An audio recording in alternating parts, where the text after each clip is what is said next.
să nu profite companiile ca mod Mulțumesc. Mulțumesc, domnule nu Cheltuie. știu toți explicații toți de ce trebuie să Vă mulțumesc. Eu aș vrea să insist un pic asupra acestui risc pe care îl vede toată lumea de creștere de preț. În acest moment, prima medie la EC e undeva 700, aproape 800 de lei.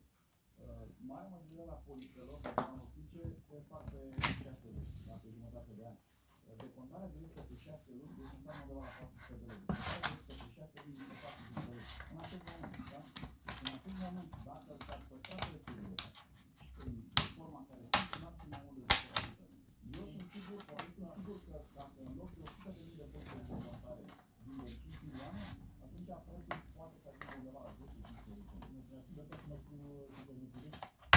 Vorbeam să vă zic o întrebare interesantă, poate ne explică ceva. Un domn venit Alexandru Vlad, spune așa, decontarea directă trebuie reglementată corespunzător.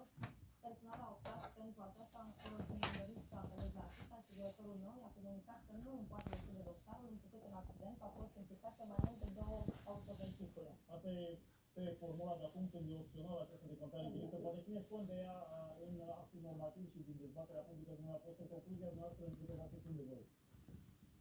Da, și o adăugire la faptul pe care a spus inclusiv la Renat, care a fost trebuie să știți că ASP-ul funcționează și pe altă zonă. În implementare nu neapărat în funcționare în control. În completarea normelor pe care vrem să avem în reglarea acestui din decontarea directă, noi am introdus în condiționalitate de utilitate demonstrată, astfel încât aceste companii